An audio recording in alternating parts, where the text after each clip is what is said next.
2 ears and only 1 mouth. And I was like, that's some boomer wisdom. That's boomer wisdom. None of the 12-ies hanging out are like, oh, yeah.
Are you ready for some nerd power? It's the Falcon Paladin Hour, a podcast by Falcon Paladin and Somicron. Falcon hates puns and thinks that they're all wrong. One's American and one is an Aussie, talking about StarCraft 2 and the esports scene.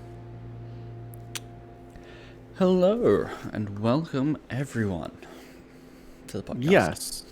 Oh man, your delay there really throws me off sometimes. Does it? I apologize. Welcome everyone to the podcast. I just woke up, is my defense. That's entirely fair. I will allow it. Yeah, I got out of the shower and I saw the cat was at the back door. So I'm like, I'm going to let her in. And then I'm like going to sit down on the couch and see if she wants to take a nap with me. And she did. She climbed up on my chest. And I'm just about to fall asleep. And I assume I start snoring. And she jumps off me and she's like staring at me like, I'm like, what did I do, cat? And then she leaves. You are making scary sounds is what you're doing. Yeah. Tragically, yes. Very true. Well, all right. We have a lot to talk about this week. Do we? Well, yes. Okay. I'll keep it rolling. StarCraft 2. All right. So, your guy Maru, What about him? he did all right. He did all right. It was real scary for a minute. Yep. 3-4 reverse sweep. Reverse sweep. He knows how to make his fans sweat, that's for sure. It's true. Man, when Trap did the Probe Scout Proxy Tempest stuff, I guess Turkey Dano maybe was the first person who went for that kind of stuff, but I was like, whoa, Morrow is a dead man. He's in so much trouble. He's bad trades all over the place. He keeps losing stuff and nothing's dying for the Protoss. And then it was just like, and then he had 15 Vikings. One-shotting Tempest. I was like, Yeah. That's how you do that. All right. Reactor Starport, good unit. It really is. It seems like he went from, he's just kind of pinking with 1 or 2 Vikings, and I'm like, well, that's not going to do much, to like, whoa, one huge volley, and all of a sudden the Tempest is dead. And I was like, well, that's a game changer. Yep. So good job by him. The 2 players that we chose are meeting each other in the GSL final. Yeah, I mean, we chose them in the semis, so it's not terribly surprising that they're meeting in the finals. It's not. But come on. It was entirely possible that one of us would be wrong. I mean, here's the thing. I want to disagree, but I'm looking at the map scores, and I'm like, maybe I'm wrong. Maybe I thought Rogue and Maru were the clear winners, but they both 3-4. So. Yeah. No, they both looked very, very beatable. Without question. All right, so they're gonna play like 3 a.m. on a Friday, my time. Wow. I know. Remember when they used to have decent start times for GSL matches? When did they stop doing that? I don't know. It's 6 p.m. here. 6:30 p.m. Right. Yeah. Your side of the world, it's beautiful. It's a wonderful time. Yeah. But hang on, I need to see. Did they do some stuff in this bracket that was better for me or not? Let me find out real quick. No, everything started at that time. Roughly everything started at that time. 1 a.m. Ooh, 5 a.m. is actually the best. Didn't know her. 2 a.m. Why are the start time? Oh, right. 3 a.m. 2:30 a.m. 5 a.m. Yeah. 1 a.m. and then this one, whatever. Actually, am I looking at the wrong one? I might be looking at the wrong one. Let's try this again. Yep, 3 a.m. 3 a.m.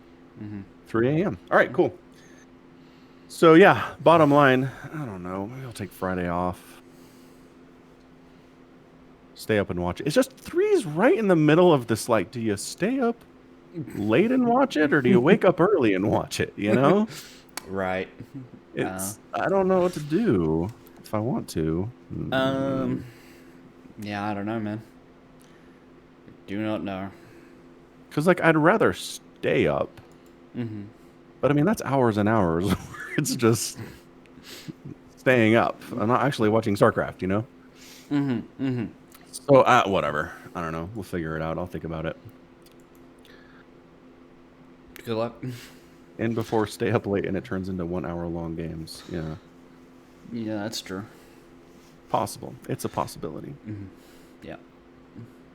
All right. I'm just going to wait until I awake at a reasonable hour and then watch the VOD. I'm not... Not a bad idea. Yeah. How on the ball have they been with uploading the VODs from these things? I mean, it's streamed on YouTube, is it not? Right? Is it? Is it streamed live on YouTube? Yeah. Isn't In GSL? English? Yeah.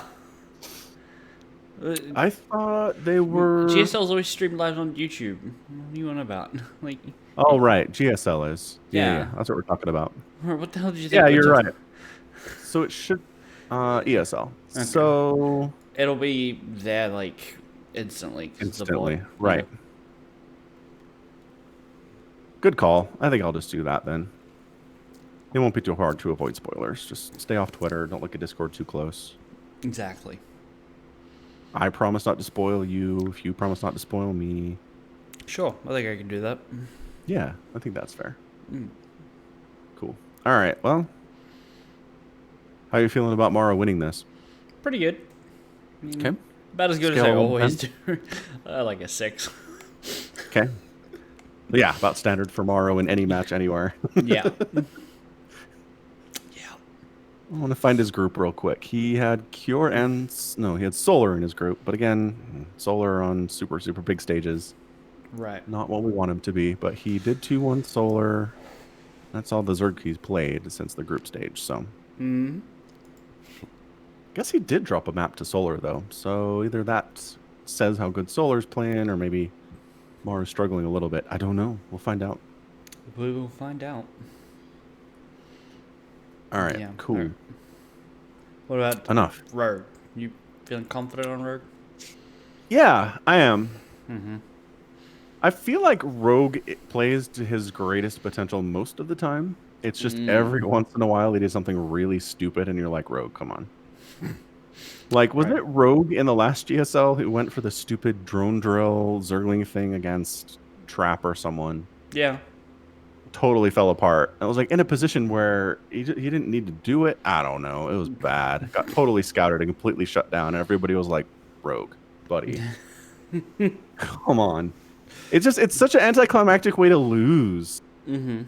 Because you put all your eggs in this one basket, and then the basket falls out of your hands, and everything smashes on the ground, and it's over. It's very fast. Yeah. It's Not like, oh, it failed. Let's see if you can recover. It's like, nope, GG. It's Zoe losing because Protoss know how to wall. Yes, it's embarrassing to lose to it at this point. Like, you basically have to not see it at all, and also not know how to wall at all. So, it was really fun while it lasted. Like, it was kind of a cool thing to see jump onto the scene, but at this point, I really don't ever want to see it again. Fair enough. Even if it wins, it's not really exciting. It's just like, ooh, we got in and everything died. GG. It's like, it's very fast. It's a very fast strategy that way. It's cheese. It's supposed to work like that. It is, but it's so much faster than everything else, I feel like. Like, even proxies take a while to play out, right? It's not like, oh, shut up with the proxy and GG. Like, I guess sometimes that happens. But a lot of the time, it's like, okay, the players getting proxied can fight back and try to get some stuff, and it's this back and forth thing for a little bit. Sure. Anyway. And cannon rushes are also not exactly fast either. Not a lot of the time. No. Anywho. Yeah, I'd say I'd put Rogue at about an 8. I'm feeling good about him. Fair enough. Fair So enough. we'll talk about the winner next week. Yeah. So don't spoil yourself before the pod. Although I'm sure somebody who listens is just like, I don't really ever watch it, and just if it comes up on the podcast, it does. But hey, so maybe they will be surprised. I'm like, oh, wow, nice job, Rogue. Yeah, maybe. Nice job, Paul. That's none's our chance. Yes. Uh, All right. So, mm. I think we both did a bit of TV watchings over the last week. Yeah, I've watched a bunch of TV. Yeah. So I watched all 6 episodes that are available for Vivi Fluorite Eyes song. Oh, yeah? And I watched an all the episode ahead of me available then. episodes for 86. You might be an episode ahead of me on that as well. Yeah. I had some time yesterday, and I was like, let's give these a shot. And both of them, like, really sucked me in, so. Yeah, they're both really good, aren't they? Yeah. I really think they are. So do you want to talk about these, or you want to talk about Invincible first? Let's talk about these, because you already rolled them up. All right, cool. Which one do you prefer? so far. Man, I like both of them for different reasons. Mm-hmm. Okay. Yep. So, I was gonna say I think 86 has more heart, but like Vivi's all about robots, so it's not a fair comparison.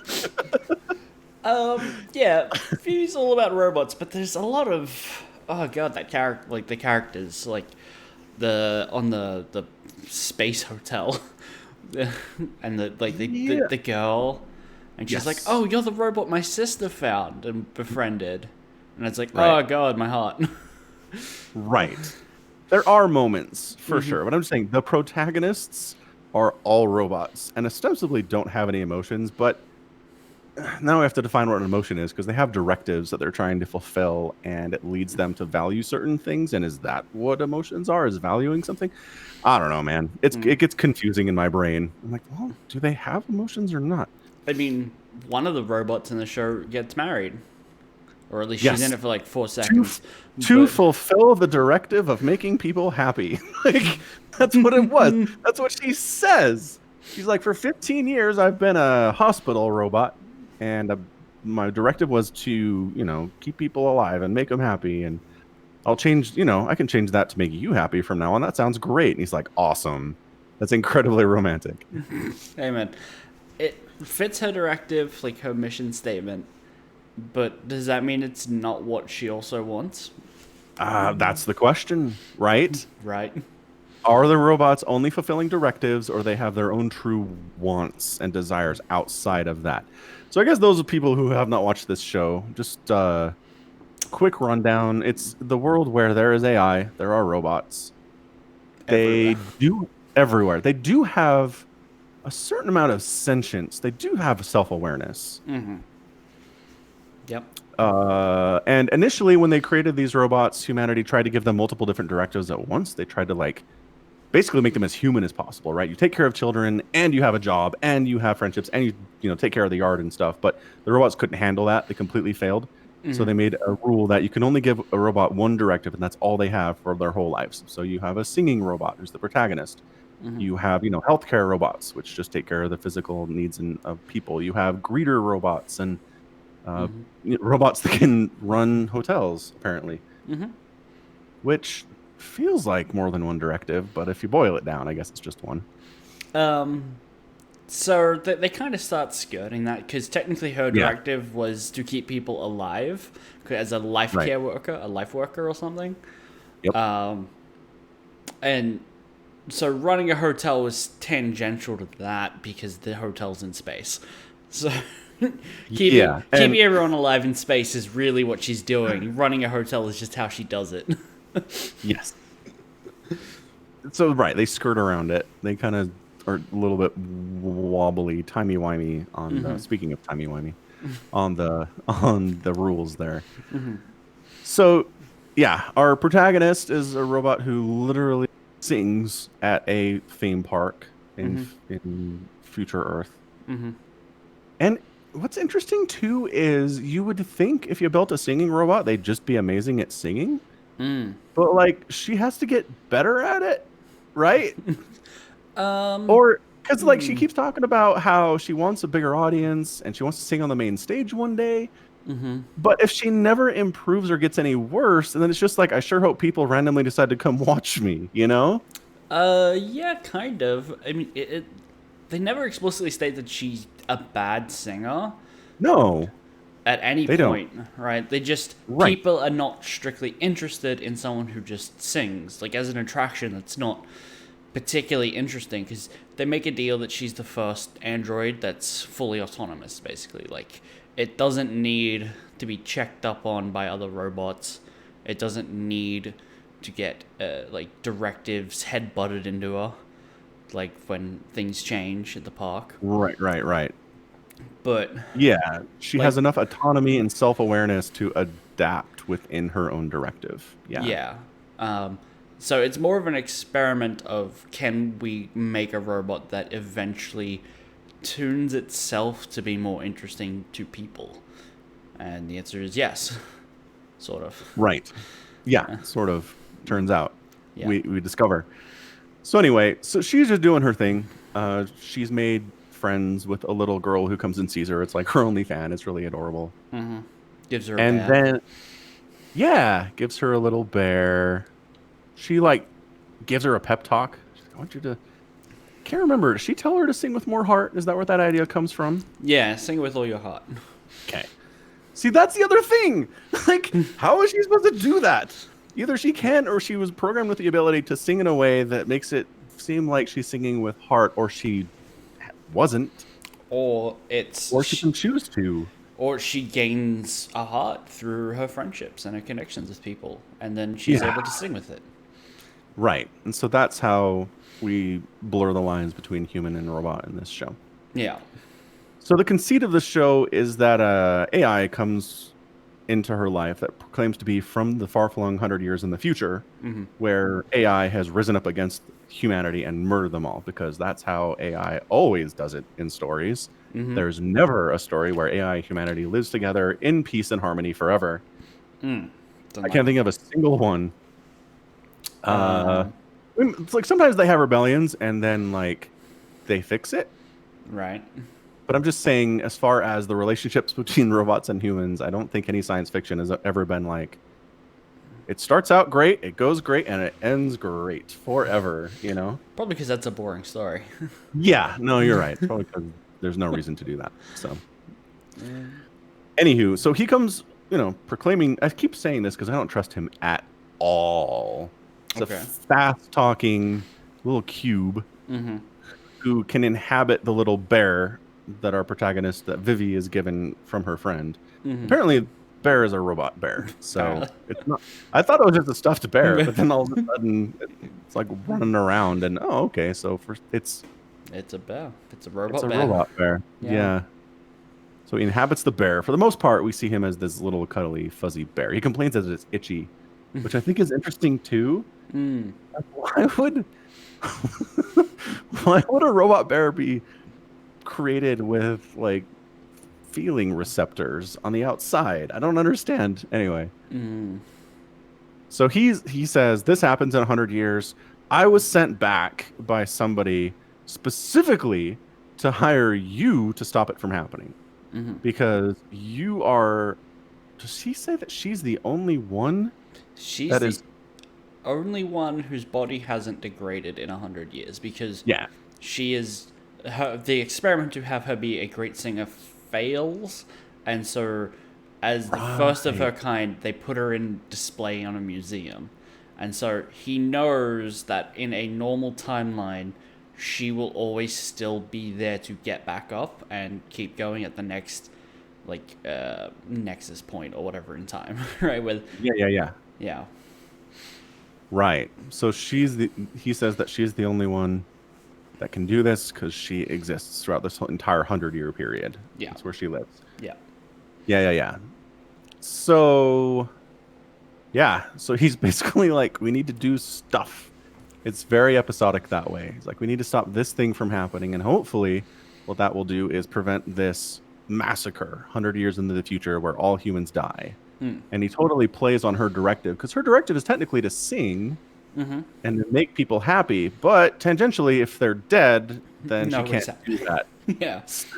So she kind of like packs it into her singing directive and turns it into save all humans kind of a thing, which makes sense. I can roll with that. Yeah. It's a good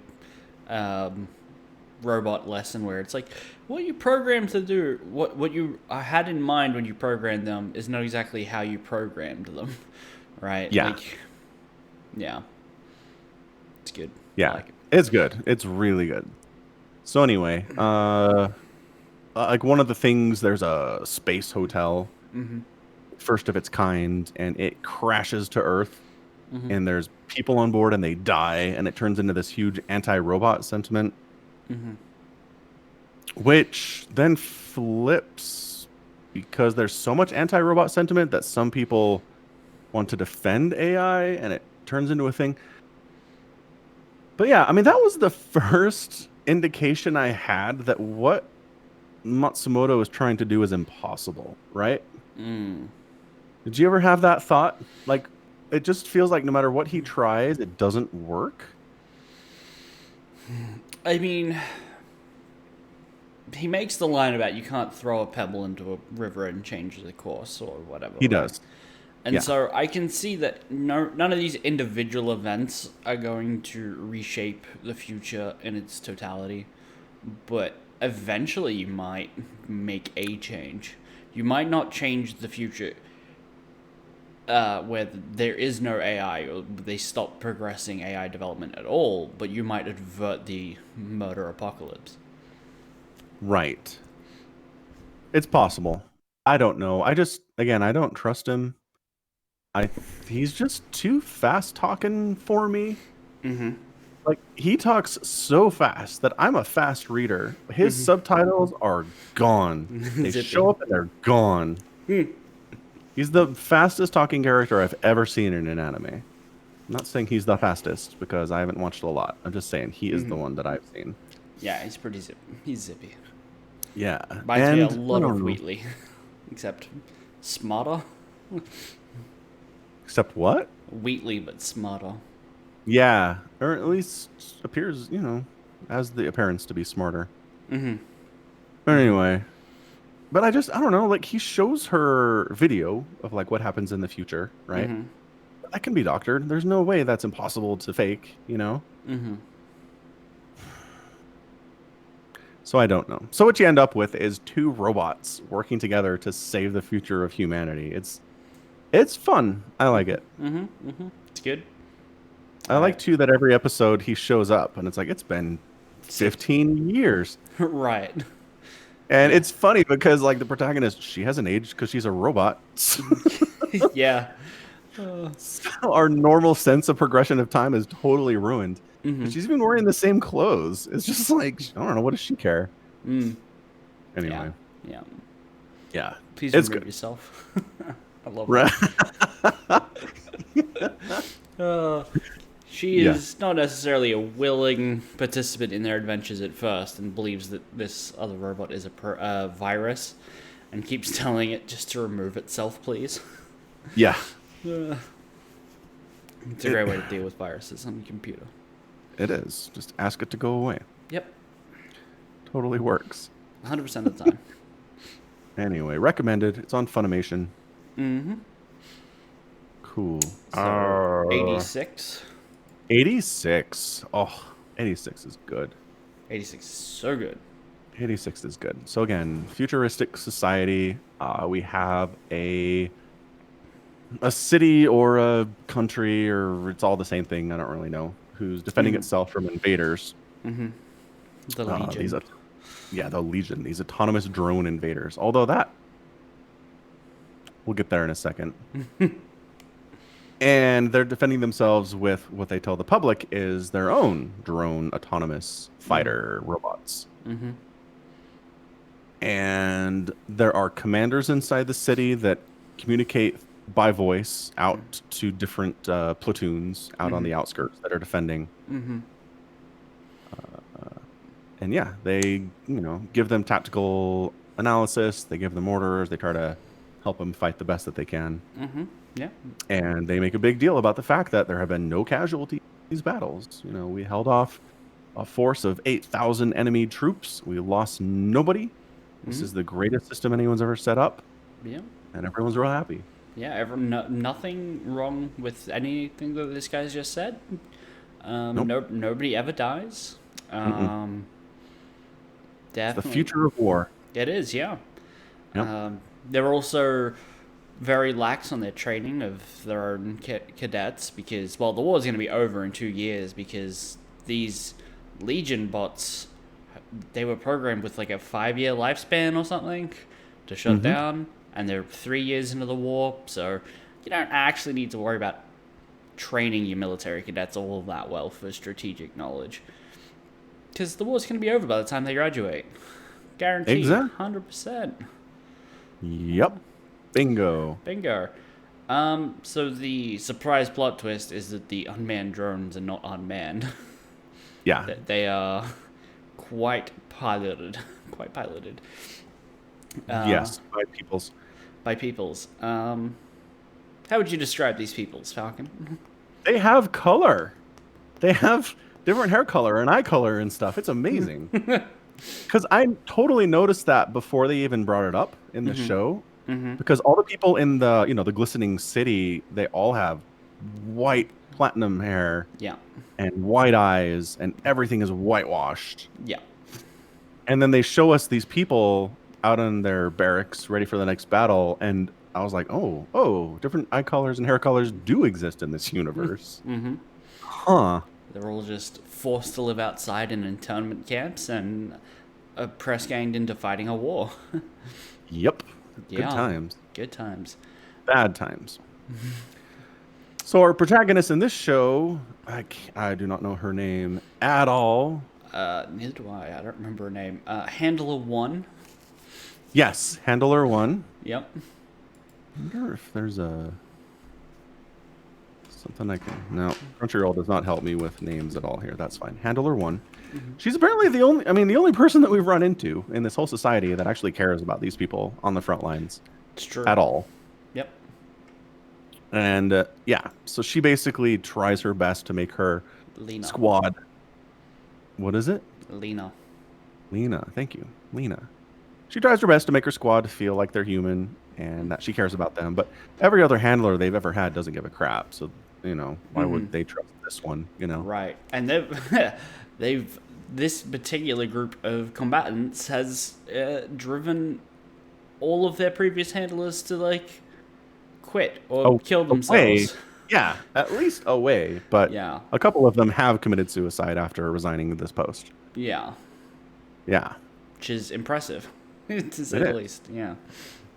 So they introduce us to this, this squad of people. They've got their own Levi. Levi Ackerman is in this show. Mm-hmm. The Undertaker. He's this broody, inscrutable leader of everyone who has amazing fighting skills and is way better than everybody else at everything. It's just Levi in a mech.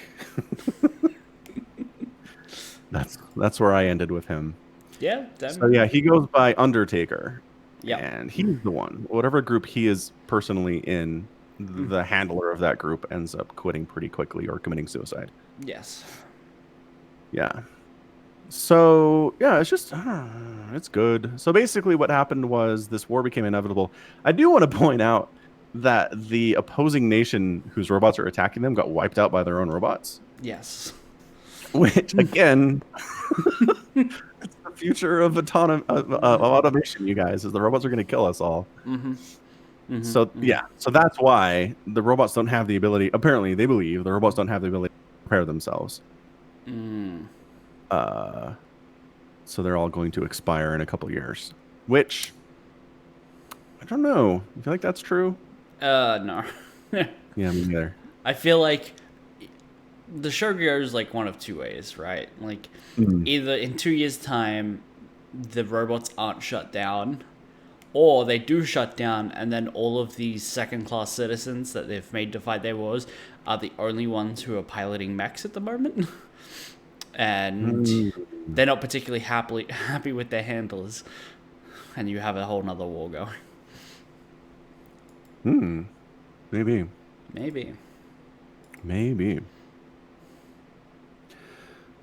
Yeah. So anyway, so our protagonist Lena is trying her very best to make her people feel like she cares about them, but I don't know. She's in her ivory tower. She's safe. She's not in any way, in trouble. Mm-hmm. They're going to resent her for that regardless, even if she's not personally responsible for putting them in that situation. Mm-hmm. And even if she feels for them, it doesn't change anything about the reality of what they're doing, Right. So It's going to be they're interesting bummed to see how it goes. Yeah. So what's the last thing you saw? I saw episode 3, I Don't Want to Die, which is where they basically chastise her for being, for never even asking their real names, and kind of bringing up what is essentially a joke to them, which is after your 4 years service or whatever, you get to retire from the military, which is probably in no way true, right? Right. You don't get to just leave because you've survived 4 years of fighting. You can go back to the internment camp, but for a sex to doubt they'll let you stay there. Yeah, or I was thinking too, maybe they just die. Maybe it's so dangerous, it's impossible for anyone to live for the 4 years to the end of it, right? Yeah, that's also entirely likely. Yeah. Yeah, that's what I was thinking. It was more. But then you have Levi, who's unkillable. So who knows? What I like about it too is that he's just driving a mech. It's like it's not. It's not like he's pushing his mech to the limits of what it can do when no one else can do the same thing. I don't know. I have a harder time understanding the concept of making a machine do something that no one else can make it do. You know. But Like if someone was dominant in Formula One for a really long time or something. yeah, right. Do we? I mean, yeah, I don't know. Basically, car racing is the biggest analog that we have for sure. Right. Well, I don't know. I don't know. Tank. Anyway, maybe. Who's the best? Well, so tank what driver? happens in episode 3 is we spend a lot of time with, Lena and the group. They're talking. They're all connected through. The power I don't raid. know. It's a Discord chat that they're in. Yeah, it's a Discord earring. Mm-hmm. Yeah. So everyone's connected. They all can hear each other. They all talk to each other, and it seems like she's really ingratiating herself with the group. They're opening up to her. She's telling them stuff, and then there's a battle, and one of their group dies. And Lena's just inconsolable about it. She's just like, I'm so sorry. She's been working to get these maps that she can use and help them, or use to help them fight better. And she's mad because maybe if she'd had the map earlier, she would have been able to help this person not run into the problem that she ran into and get murdered. Right. And the response to this, I think it's Undertaker who's dressing her down, isn't it? Yeah. Yeah. So Undertaker, who's been very quiet, doesn't really talk all that much, doesn't even really pet the cat, right? He's really withdrawn. He's the one that goes off on her about how, you don't even know our names. You pretend to care about us, but you don't really. Don't act like you're one of us. You're not, Right. So what makes me wonder, is that the thing that made previous handlers quit? Because I don't feel like that would work unless they really cared about them, and nobody does, as far as we know. I would assume it's a different tactic for each handler. No handler is the same, so you got to work it differently. Yeah. Yeah. Okay. Yeah. Anyway, it's great. Characters are good. Highly recommend it. Yes. It's hard to get super attached to anybody in the squad because I feel like any of them could die at any point. Right. It's a little, yep. Yeah, because they have not been afraid to do that so far. Anyway. Yeah, that one's on Crunchyroll. Check it out. Check it out. And Invincible. Invincible! Yeah. What a season. Yeah. That's, yeah. Where to even start? I know, right? It gets it started. So, I mean, the first episode is very boilerplate superhero origin story stuff, right? You got a kid. His dad is Superman on Earth. There's other superheroes running around as well. So it's basically a Justice League kind of scenario. He really wants to get his own powers. The fact that his dad is Superman seems to imply that there's a good chance this is happening, but he's like 17 and nothing's happened yet. So he's pretty bummed about this. And then without really even waiting too long, he throws a trash bag into outer space and he's got powers. Yeah. So, it's not like we had to work too much on it. No, he just kind of gets it. Yeah, and so we're like, all right, so this is basically a Spider-Man story in a lot of ways, right? And then the episode ends with all the heroes part of the Justice League, which are called the Guardians of... The Guardians of the Globe. Globe, thank you. Guardians of the Globe. They all get a summons back to headquarters, and Superman murders everyone. Yep. In an incredibly brutal sequence with characters that we've spent some time with. A little bit of time, yeah. Yeah, well, there's a mission where they're defending the White House from an attack, and we get to see their powers and how they interact with each other, and they're working well. And we're like, okay, all right, I'm on board. We've got a Flash analog, and got kind of a Wonder Woman here, and all right, this is cool. And then they're all dead, Brutally which murdered. Yeah. brutally murdered. And yeah, and an amazing, amazing hook for episode 1 Right. of a show. So yeah, that's a kind of again fairly standard first 40 minutes, and then it goes nuts. So, can I just say I love the occasional glimpses, because the show opens with 2 guards at the White House, like, talking, and one of them's got like an emo son that doesn't really like him all that much.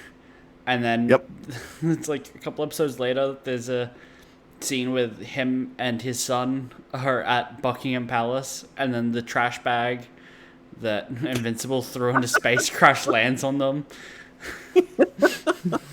Yes, there are good moments. Yeah. And then there's a moment with the kid and one of his friends, and they're digging up Immortal, and he's like, my dad could get fired for this. And it's like, oh, right, you're the kid. Right? Like, you're still alive, you're still doing stuff, right? Like, it's just this tiny little unimportant character that they keep coming back to. Yeah. That is funny. So I've been enjoying that. Like, that's a neat little thing. But, okay, so season finale. So, okay, but to set this up real quick, all season, the question is, why did he do that? Yo, yes, yeah. Why did Omni-Man, why did our Superman, who's apparently been working with these people for a long time without any problem, suddenly decide to go nuts on them and murder them all? He refuses, he doesn't talk about it with anybody.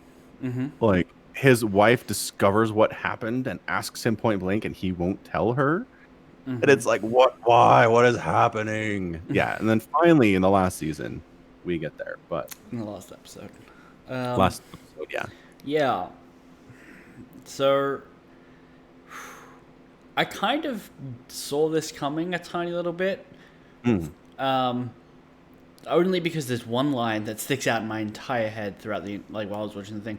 When I don't remember what they're called, the aliens who age really fast.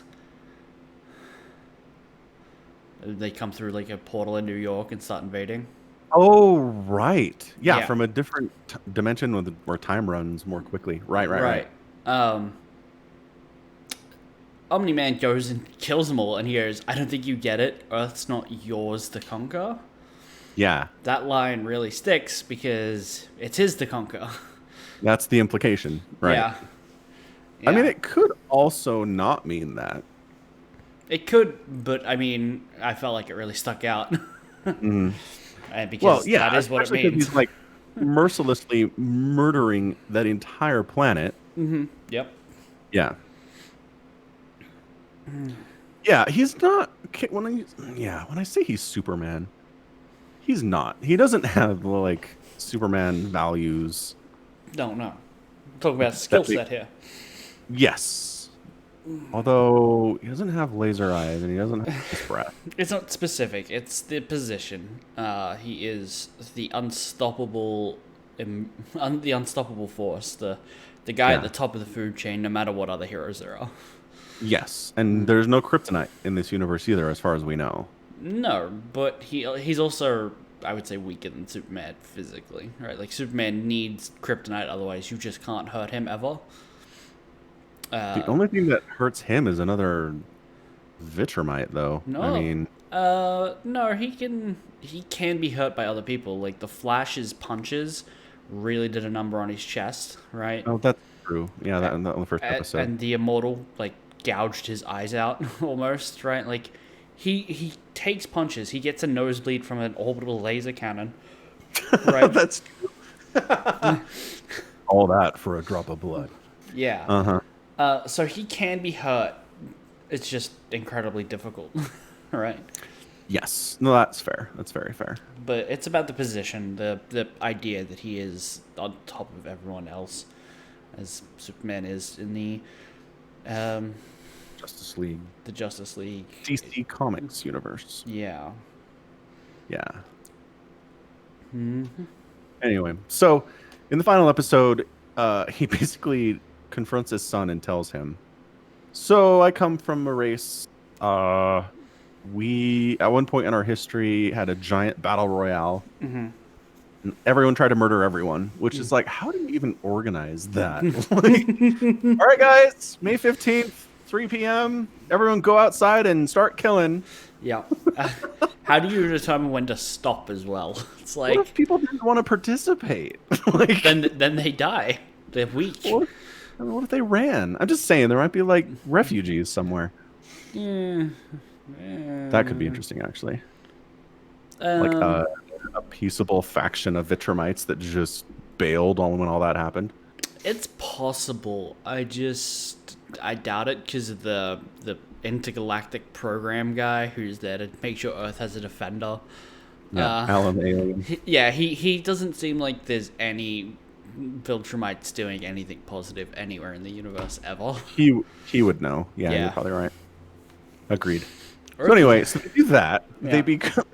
So they have half their population left over in a big pile of bodies. Yeah. Which, man, cleaning that up seems like it would take a little bit of time. So they decide now that they are the strongest, stronger than they were, they're going to conquer the galaxy. Mm-hmm.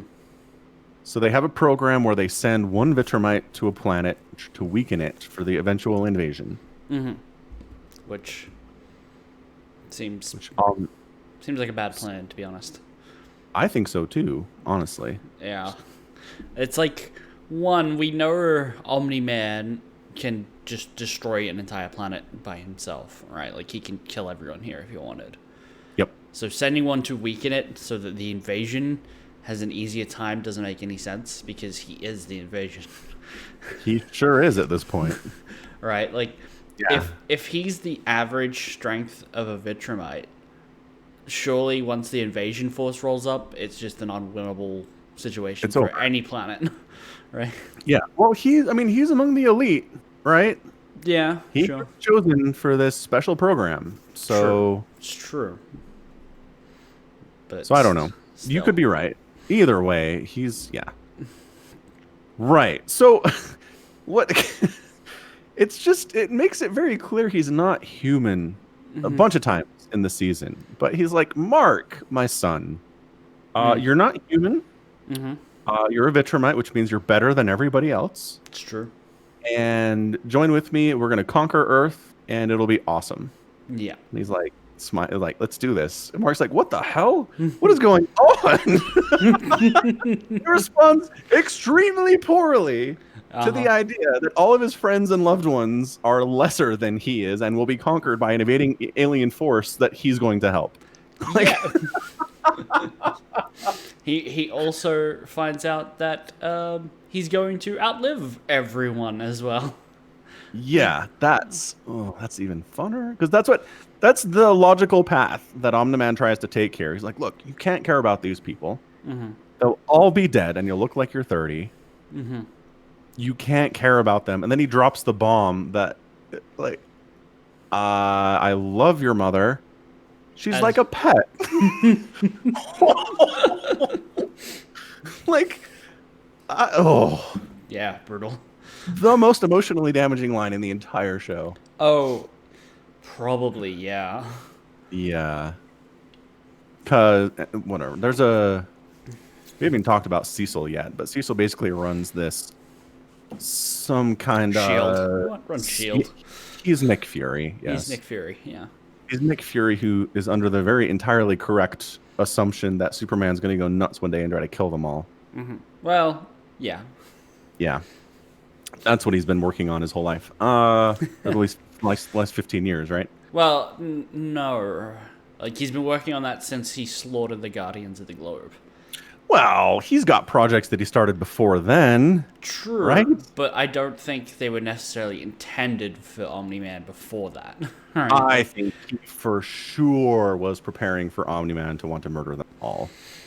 I'm sure that was one of the things he was worried about. I'm sure there was like a It's a possibility, but after that, it was like, all right, we're switching gears. It's not on the back burner anymore. It is. Yeah. That's what. Yes, for It sure. is Nightmare Scenario Code Omega. Let's roll. Yeah. So anyway, so he's got spy drones, and he's basically watching the Omni-Man Mark conversation while this is happening. Mm-hmm. And poor Mark's mom and Omni-Man's wife is in there. Mm-hmm. Anyway. Omni-Man's pet, please. Yeah. Yeah. So anyway. Mm-hmm. So what it turns into at that point in the final episode is a battle of wills. It's not about physical prowess, because Omni-Man can absolutely beat the ever-loving shit out of Invincible Mark. Uh-huh. Yep. It's not even close. Not even. Like, Mark needs some kind of training. Like, I know that Omni-Man gave him like 10 minutes of flight training once, but man alive, he cannot fight to save his life. We see him time and time again fail miserably at trying to stop people from doing stuff, enemies. Anyway, he's bad at it. Yep. So Omni-Man beats the crap out of him. But Omni-Man doesn't want to just beat the crap out of him. He doesn't want to kill him. He wants him to join him. He wants him to rule by his side because he's his son. Mark's like, no, I'm not doing it, even if you knock all my teeth out and smash me into a mountain. I love that it's the fact that his teeth are knocked out that gets Omni-Man to stop. He has like a flashback to them playing baseball or whatever, and it's like, oh right, you had no teeth at one point. You have no teeth now. Look at how that reminds me of my history. Reminds me when you were 6. Yeah. Oh, that's great. So yeah, at the end of it, Omni-Man basically either has the realization that Mark's not going to give in, or catches some human feelings, and either way is like, I'm not comfortable being here anymore, and gets out of there, flies off, leaves the planet. Leaves the solar system, yeah. Yeah, the whole solar system, bails. So Mark, for the second time in this season, is very much almost dead. Ends up in the hospital for weeks, unconscious, and then recovers 100%.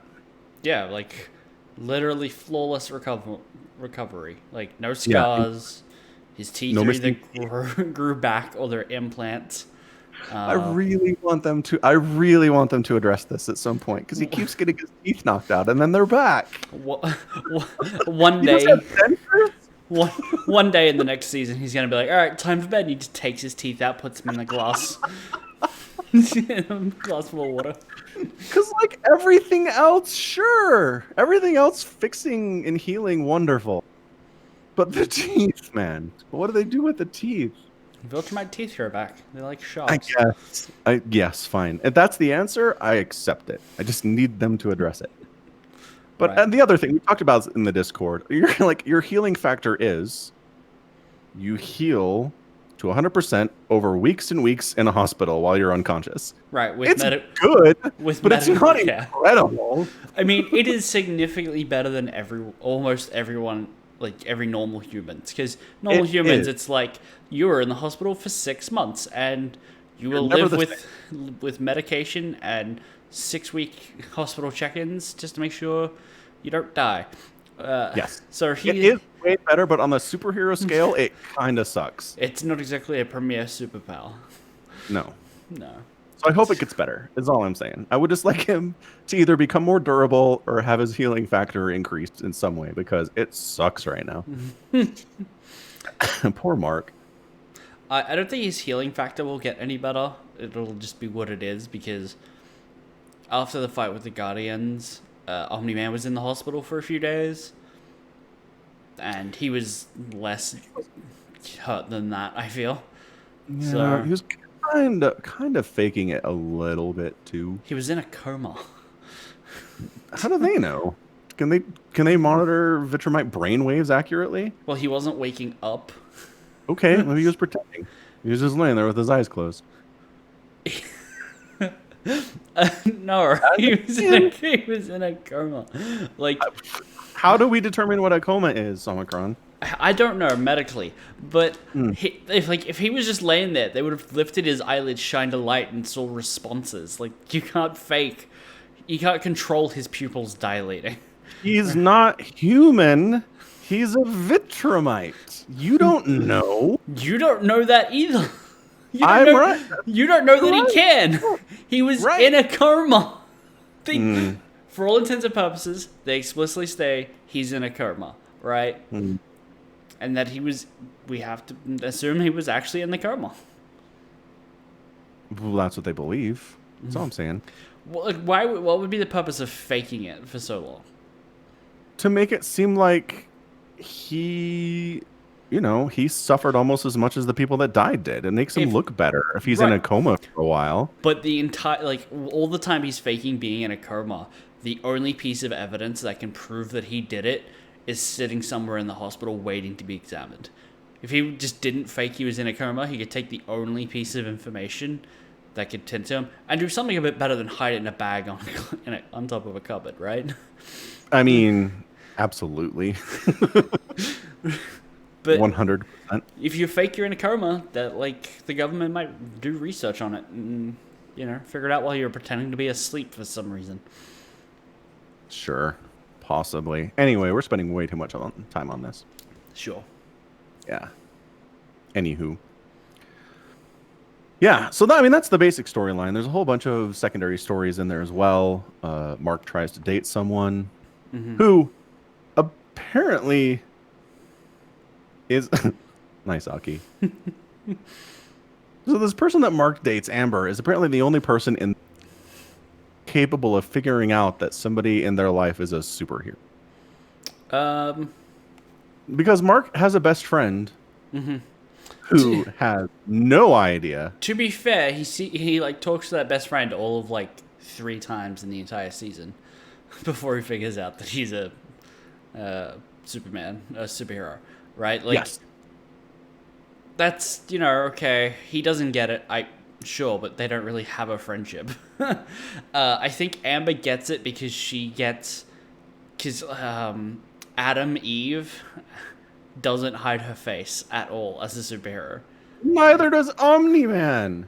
Right, but nobody... And no one figured that out until Amber does. Right, but I'm saying Amber, who is friends with Adam Eve, goes, "Oh, you're just like a superhero," and then goes, "Oh, there's a new superhero," and Mark, and like, is able to put 2 and 2 together very easily. I don't think she necessarily knew that Omni-Man was Mark's dad. That's not what she figured out. Yes, right? it was. She figures that out. She figures that out right at the end when it's like, "Oh, yes. Omni-Man's left after becoming a giant super villain. The one superhero that I'm related to, not related to, but have relations with, is his secret identity no longer has a dad. Oh, that's real easy. Not everyone has that information. Nobody on Earth knows that Mark is Omni-Man's son. She just managed...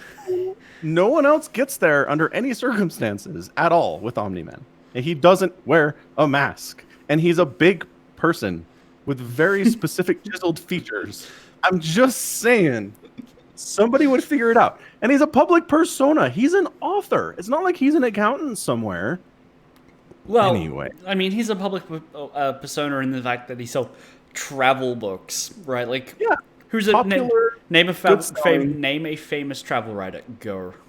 He doesn't have to be famous, but he's more famous than anybody who has a regular 9-to-5 job in an office. Well, no, but if your point is that travel writers are recognizable on the street, name one.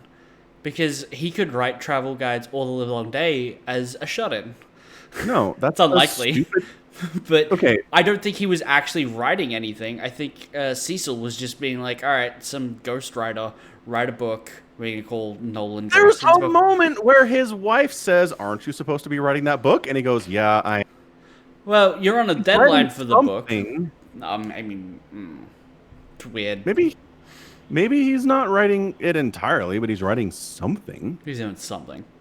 How does he find work to do, like time to do that ever? Yeah, that's a good question. He's always off fighting a kaiju. He's always off fighting something. It's true. Anyway, I'm just saying, Amber's the only person in the whole show that we've seen put 2 and 2 together and identify regular people are superheroes. That's it. That's all I'm saying. No one else does. Mark's best friend fails on 2 counts to figure this out. 3 counts to figure this out because he's met Mark's dad and he's in class with Adam Eve all the time and did not put those 2 together until somebody told him. When did he beat Mark's dad? Maybe he's just an idiot. Well, because he says after Mark tells him that Omni-Man's his dad, he goes, "Oh yeah, how did I know? That's why." I suppose so. Like there is the Yeah. moment. There is a moment in like the first couple episodes where is his friend named William. Yes, thank you for helping me with that. William's like Omni-Man's got that like kind of hunky dude look going for him. He's clearly into him. He's like that mustache. Ooh. Yeah. It makes it especially bad that he can't put two and two together that it's Mark's dad.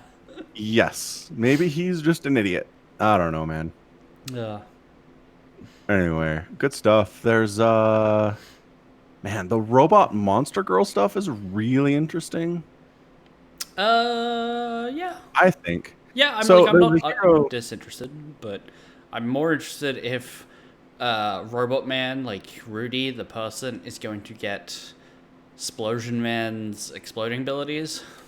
Right. Yeah. That would be interesting.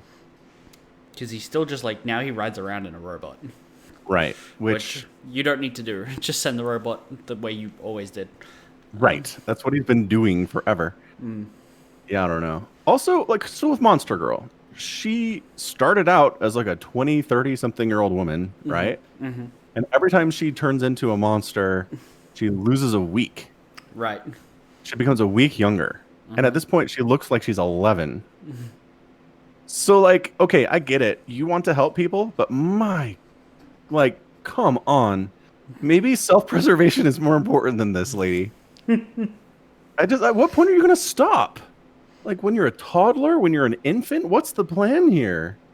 If you keep doing it, will you cease to exist? I mean, eventually she'll get young enough she doesn't have any conscious awareness that she needs to transform. Or maybe no control over it, and she just transforms whenever she gets upset about something. Maybe. Like, that seems bad. Maybe. Or the robot I'm will just saying- find a cure.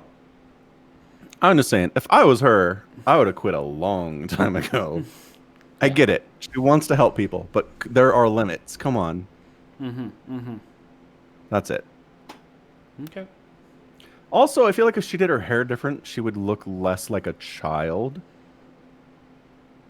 Because, like, she is frustrated about the fact that she looks like a child, right? Right. Hey, do me There are plenty of people who are short. right. But okay, do me a favor. You've got a daughter, yeah? Go give her what you consider an adult hairstyle and see if she looks like an adult. It'd be more so like an adult. I'm just saying, there's nobody over the age of 18 who wears their bangs like that in the year 2020. Come on. I She's would got like a little barrette in there. She's trying to look like a child. I don't know. Okay. I'm not so up to date with children's haircuts that you know. Maybe. You know.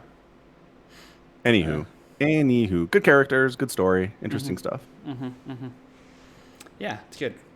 Highly recommend. Is that it for today? Do we have anything else? New Disney Plus show, The Bad Batch, came out today. I didn't watch it, but Oh. I'm planning on it. I wasn't. Okay.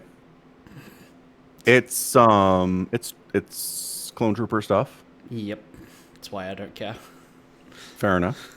Well, I'll give it a watch, and I'll tell you if I like it or not. Well, good luck. I hope it's good for you. Thank you. Me too. What else? I think that's it. I think that's the show. I think that's the show, yeah. All right, good stuff. Well, that's going to be it from us today then. Thanks for hanging out for another edition of the Falcon Paladin Hour with Somicron. This is cast live and streamed live at twitch.tv/Somicron.